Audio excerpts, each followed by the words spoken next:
June 3rd, 1899. Jesus pours his bitternesses. This morning I was in a sea of affliction, for Jesus had not yet come. I felt such pain that I felt my heart ripping out. When the confessor came to call me to obedience, as he had to celebrate Holy Mass, Jesus did not let even a shadow of himself be seen, as he usually does. In fact, when he does not come, he lets his hand or his arm be seen, and especially on a day in which I receive communion, as this morning, he himself comes. He purifies me and prepares me to receive him sacramentally. I said to myself, Holy Spouse, lovable Jesus, how is this? Aren't you coming to prepare me yourself? How can I receive you? But meanwhile the time came. The confessor arrived, but Jesus did not come at all. What a harrowing pain! How many bitter tears!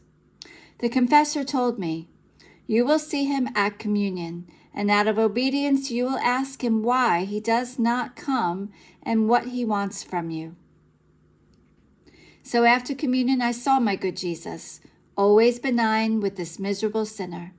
He transported me outside of myself, and I was holding him in my arms.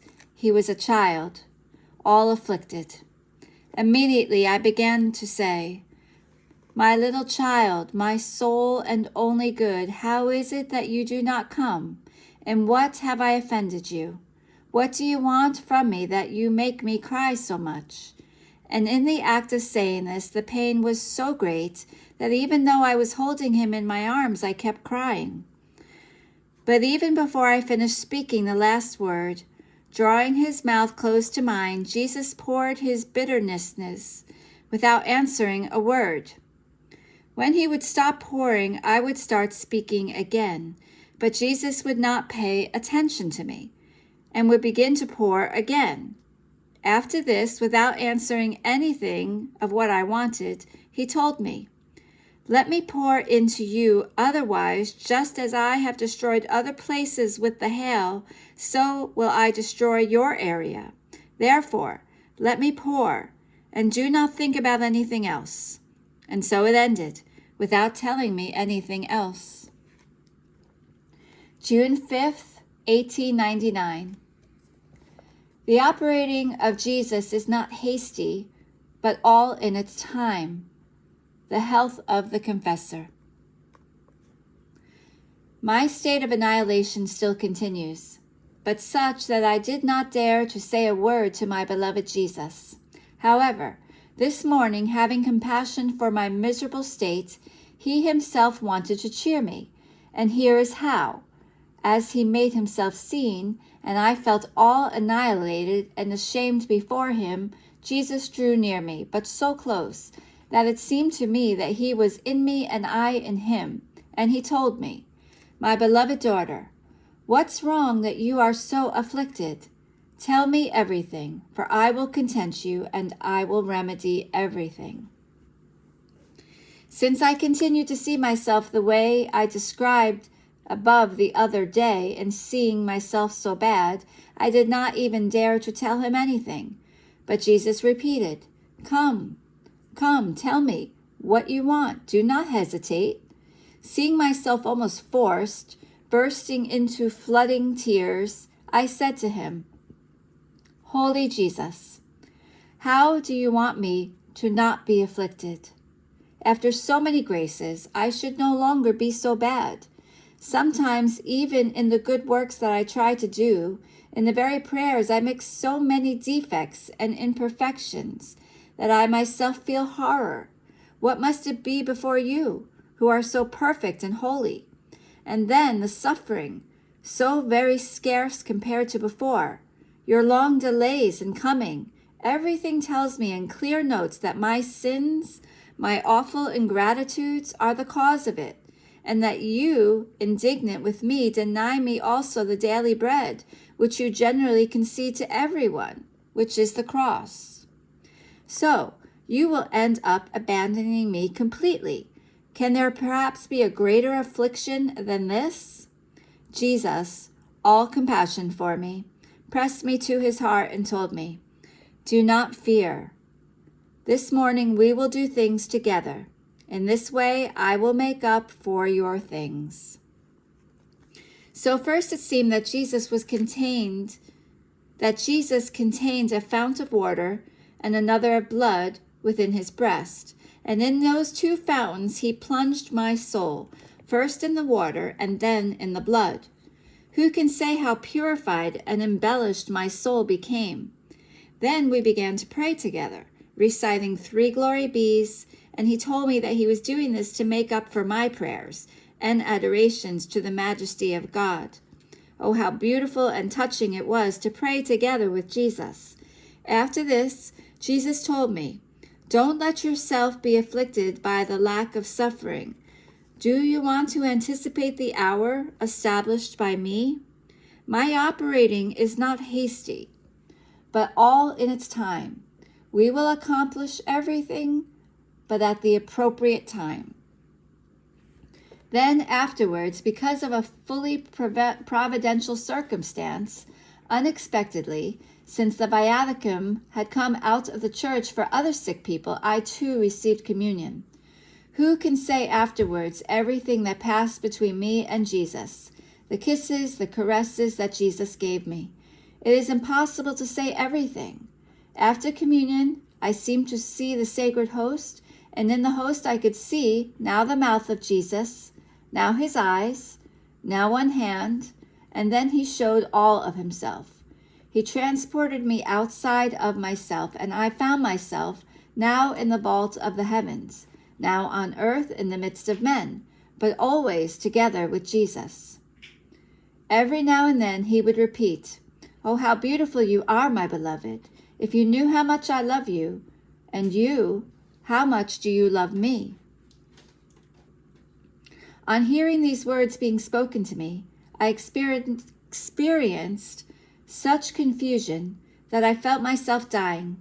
But in spite of this, I had the courage to say to him, "Jesus, my beautiful one, yes, I love you very much. And you, if you really love me much, tell me also, do you forgive me for all the evil I have done? But concede also sufferings to me." And Jesus, "Yes, I forgive you, and I want to content you by pouring in abundance my bitternesses into you." And so Jesus poured his bitternesses. It seemed to me that he had a fount of bitternesses in his heart, received by the offenses of men, and most of it he poured out into me. Then Jesus told me, "Tell me, what else do you want?" And I, "Holy Jesus, I recommend to you my confessor. Make him holy, and grant him also health of body. And besides, it is fully your will for this Father to come?" And Jesus, "Yes." And I, "If it were your will, you would let him be well." And he, "Be quiet. Do not want to investigate my judgments too much." At that very moment, he showed me the improvement in the health of the body and the sanctity of the soul of the confessor. And he added, "You want to be hasty, but I do everything at the right time." Then I recommended to him the people that belonged to me, and I prayed for sinners, saying to Jesus, "Oh, how I wish that my body would split into tiny little pieces, if only sinners would convert." And so I kissed the forehead, the eyes, the face, the mouth of Jesus, doing various adorations and reparations for the offenses that sinners gave him. Oh, how content Jesus was, and so was I. Then, having Jesus promise to me that he would not leave me any more, I came back into myself, and so it ended. June 8th, 1899. Few are those who have the good will to be saved, bitternesses and sweetness. My adorable Jesus still continues to make himself seen all benign and sweet.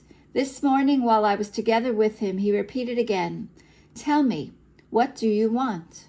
Immediately I said, "Jesus, my dear, what I would really want is that the whole world would convert." What a request out of the blue. But still my loving Jesus told me, I would content you if only everyone had the good will to be saved.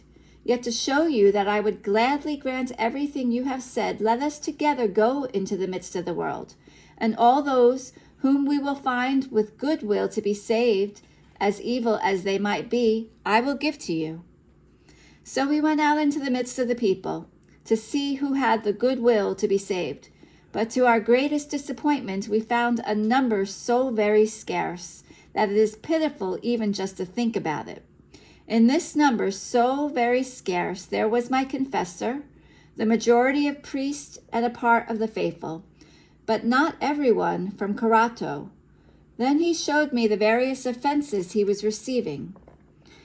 I prayed him to let me share in his sufferings, and Jesus poured his bitternesses from his mouth into mine. And this he told me, my daughter, I feel my mouth too embittered. Oh, please, I beg you to sweeten it. I said to him, I would gladly give you anything, but I have nothing. You yourself tell me, what can I give you? And he told me, let me suckle milk from your breast, for in this way you will be able to sweeten me. And in the very act of saying this, he lay down in my arms and began to suckle. While he was doing this, a fear came to me that it might not be baby Jesus, but the devil. Therefore, I placed my hand on my forehead, and I signaled him with the cross, per signum crucis. Jesus looked at me all festive, and while still suckling, he smiled, and with his lively eyes, he seemed to tell me, I am not a demon. I am not a demon. After he seemed to be satiated, he got up, standing on my lap, and kissed me all over.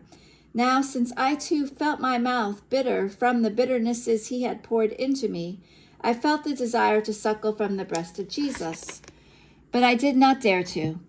But Jesus invited me to do it, and so I plucked up courage, and I began to suckle. Oh, what sweetnesses of paradise came from that holy breast! But who can express it? Then I found myself inside myself, all inundated with sweetnesses and contentments. Now I will explain that when it happens that Jesus suckles from my breast, the body does not participate in this at all. Rather, it happens when I am outside of myself. It seems that this happens only between the soul and Jesus, and when he wants to do this, he is always a baby. It is so certain that it is only the soul and not the body that when this happens, I always find myself either in the vault of the heavens or wandering through other points on the earth. Sometimes then, I have said that as I returned to myself, I felt a pain at that place from which baby Jesus had suckled, because in suckling sometimes he would do it a little strongly, so much so that it seemed that through that suckling he wanted to pull out of my heart from inside my breast. Therefore I felt a sensible pain, and as I would return to myself, the soul would communicate it to the body. Moreover, this happens also in other things, as for example, when the Lord transports me outside of myself and lets me share in the crucifixion. Jesus himself lays me on the cross and pierces my hands and feet through with the nails. I feel such pain that I feel myself dying. Then when I find myself inside myself, I feel it well in my body, so much so as to be unable to move my fingers or my arm, and so with the other sufferings that the Lord shares with me. To say everything I would be too long.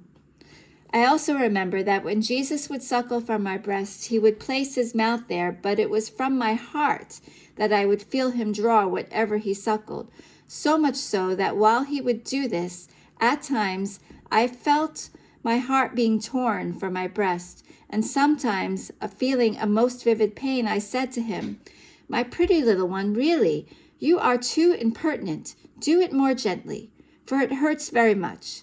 And he would laugh to himself.